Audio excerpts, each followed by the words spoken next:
waxaan ka nimid safar aan xagga Burcaq soo marnay sheekhna waan soo marnay marka waxaan la soo kulanay meeradii labada magaalo baan la soo kulanay oo ka soo jeeda marka la soo doortay asxaabta macaaridka marka hadda ku soo siyaarinay taas waxaan tusinaa inaynu wax inaga dhaxeeya jiro aynu macaadi maxaafleen marka danta qaranku timaado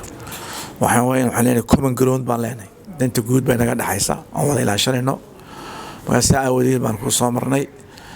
hore waan ku soo mari jirnay berigoona anagu marka waxa weeye warbixintii nawadna siin doontaa daado iyo ninka la yiraahdo Abd Amin Gabili laba example bahaydeen role model bahaydeen meeradii waxaan jeclahay kuwan imaga cusubna sameeyna inay isku dayan doonaan insha Allah taala oo noqon doontaan tusaale fiican waan wada hadalnay maanta asxaabta galabta saaka waxaan la hadlay qoladii xafiiska noo joogta Khaliil iyo ninka la yiraahdo Abd Aadan waxaan niri confrontation kii cooperation u bedela this time waxa weeye cadowgeenu waa active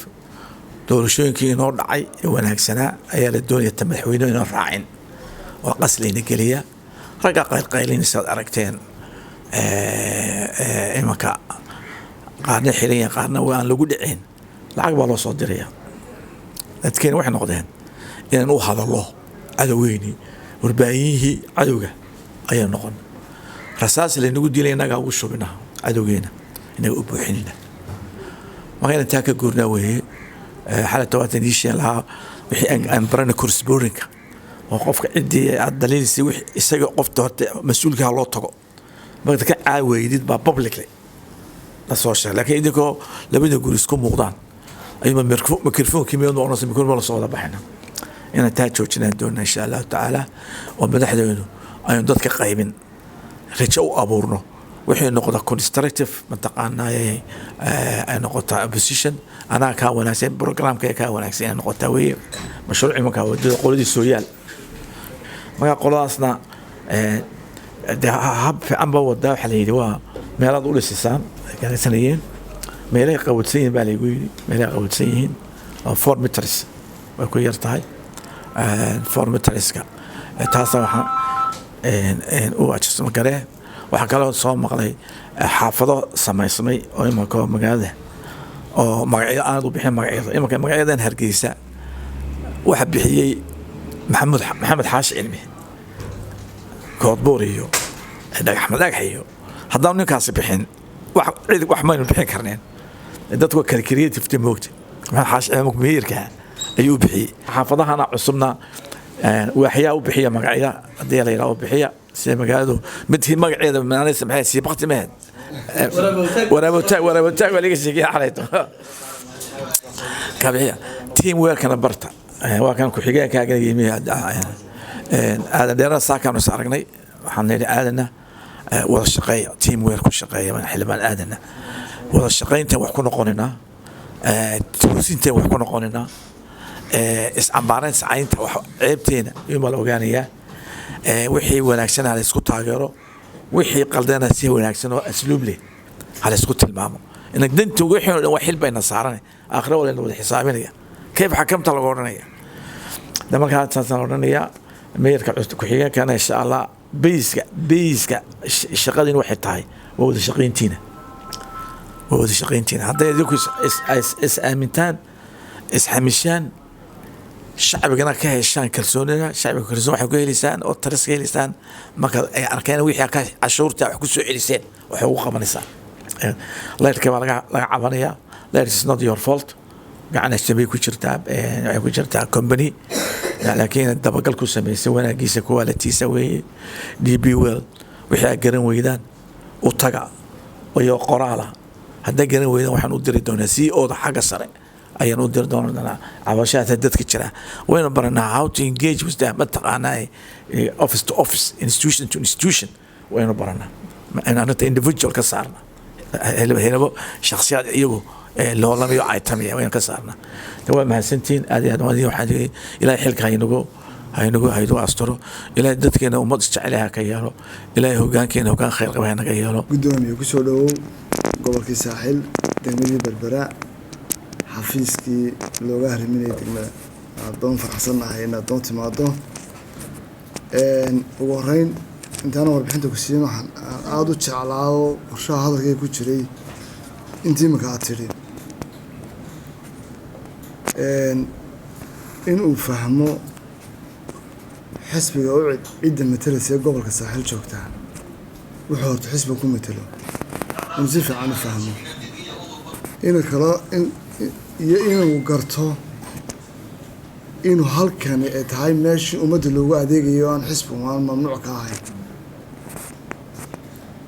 ama institution kastoo dowladeedoo maanta ay leenahay oo gobol ka shaqeeya haddii xafiis gobol tahay haddii dekan tahay haddii doo hoose tahay wax doontaba ha noqdo inuu garto inuu systemka dowladda ka mid yahay isagu waxa xisbiyada loo sameynayaana waxa weeyaan waa toosin sideedaba in lagu sheego wixii kaa qalloocmay ummadda ka qalloocmaa haddayna 5 sano ka bacdi ama sugaynaa toosinteeda waxaa kaga qurux badan in xisbigu imika toosiyo wax oo imika u sheego yidhahdo raggaas intuu weliba la soo fadhiisto bartan soo fadhiisto hadhowtaduna waa inuu hadduu doono eeda yidhahdaa markaan la kulanaan la fadhiisanay in badan ku celcelinay waxaad moodaa inaanu diyaar u ahayn runtuna waxay tahay wax badan oo la qaban karo inuu inta badan ba canadkayba yimaado oo haddii uu qaabka si khaldan wax loogu sheego inay tahay naga waxba qaban mayne waxyaalaha igu xasuusta badan waxa ahayd halka markii aan imi annaga waan soo doortay xisbi mucaaradan ka soo baxnay ciidan ka soo baxnay nalama dhacsaneen dowladdu kumana ganacsaneen laakiin fahamkan fahmay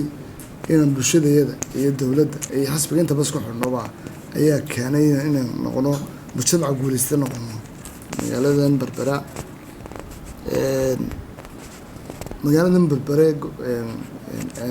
maanta aad joogtaa horta waa magaalo ka duwan sideedaba magaalooyinka kale waa wadnaha qaranka buu leeyahay wadnaha dhaqdhaqaaq hadduu inu iskaa taago imika hargeysa haddii 10 maalmood dagaal ka dhaco somaliland waxba noqon mayso waa la xalinayaa 10 mirir haddii xabadi ka dhacdo berbera somaliland waxbaa ka khaldamaya 10 mirir waxaasoo marka guus ka tegaya iskuur maaha boonaya waqtigu soo noqonaa waqti dheer wey marka waa wadnaha waxaad oran kartaa waa xikmad rabbaaniya oo ilaahay ugu talagalay inay somaliland noqoto inay berberi mar walba ahaato meel deganoo horumar iyo mustaqbal ka ifo ay noqoto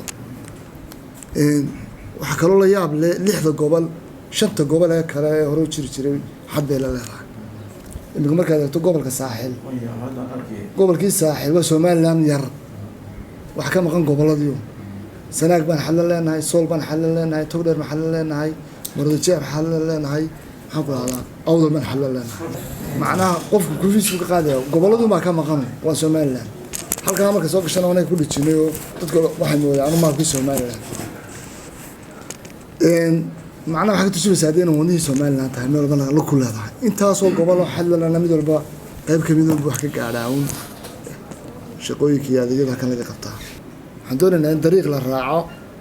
oo sida adduunku doo socdo imika waad aragtay dee marka adduunka u baxdo dee cid maa yar doonaysaa arkimay sidii xoogeeyo cid baa doonaysaa qofkan adeeg buu doonayaa isagu xildhibaanin doonaya haysta reerkeeni iga soo goo odhanayaa ma jiro wuxuu doonayaa adeeg in loo qabto inuu arkay wasiirka maaliyadda noqdo waxaa iga fiican inaan helo magaalada horumar u helo gudoomiye haddaan dib ugu yaro noqdo kelmadihii fiicnaaye kaa soo yeedhay soo yaaloo kale siyaasad ee dowladdu leedahay bay ahayd 3 madaxweyne wax fulin kari waayeen muddo muuse fuliyey lama dayacin institutionka dowladda ka mid yihiin xanaan badan bay ku qabaan degmada iyo gobolka systemka dowladda wax ku jiraan nidaam ahaan bay ugu jiraan xafiisyoon waa loo sameeyey guryahana guryo cusub baa loo dhisayaa haddii cabirka ka cawdeen cabirka waxaan ku ballanay iyaga heshiiskayga ahaa waxaan noo dhisan qaar waa 7 mitir qaar waa 6 mitir qaar waa 4 mitir marka standard isku siman baanu qaadan doonaa standard u siman waliba waanu badin doonaa oo waanu sheegnay iyagana wax qurux badan oo wanaagsan baanu dhisi doonaa awalan waxaan soo dhaweynaynaa waftiga oo gudoomiyaha Faysal hogaaminayo gudoomiye Faysal runtii waa nin qiimo badan ku leh Soomaaliland aad iyo aad baan ugu faraxsanahay inuu xafiiska maayirka maanta nagu soo booqdo aad baan gudoomiye ku soo dhaweynaynaa xagan waxa fadhiya jaamac oo cid ka soo baxay Cabdishakuur oo kulmiye ka soo baxay aniga wadani ka soo baxay iyo Sheekh Maxamed isna kulmiye ka soo baxay xildhibaanadii magaalka nafar baan ku fadhinaa Sheekh albeledkii magaalada runtii waxa weeyaan warbixintii oo dhan gudoomiyaha bixiyay ka leyrka anigu waxaan ku jiraa xildhibaanada sida gaarka loogu xil saaray leyrka war badan oo aan ka hayaayo inta badan waxa laga yaabaa bulshadu inaanay ogeyn oo bulshadii aanay iskaadin maamulkii leyrkeenu waa leyrka ugu jaban magaalada marka la eego magaalooyinka 0.3 ayuu maraya halka meelaha kale $1 iyo 0.7 u marayo aniga iyo xubna fulinta kamida waxaanu nahay xildhibaanada si gaar ah cabashooyinka maaragta markay dhacaan haday telefoon tahay iyo haday tagitaan tahayba waxa weeyaan si gaar ah ayaan uga shaqeynaa waxyaabaha dhaca waxa kamida inta badan magaalada waa magaalo xeebaad dabaylaha ka dhaca dabaylahaas waxay keenayaan mararka qaar short the community mooga in short dhacay oo la badbaadinayo intuu khasaaro badan oo kala dhici lahaa tusaale ahaan marka xalay oo kale waxa jirta cabasho yar oo soo noqnoqonaysay xalay oo kale short baa jiray magaalada ka jiray waanu la xiriirnay marka in maaragtay dadku ay wada socdaan oo madaxdoodii ay u wakiisheen ee ay doorteen oo aan iyaga kamid oo la noolaan ka noolayn inay ku aaminaan oo maaragtay ay sugaan ayaa qurux badan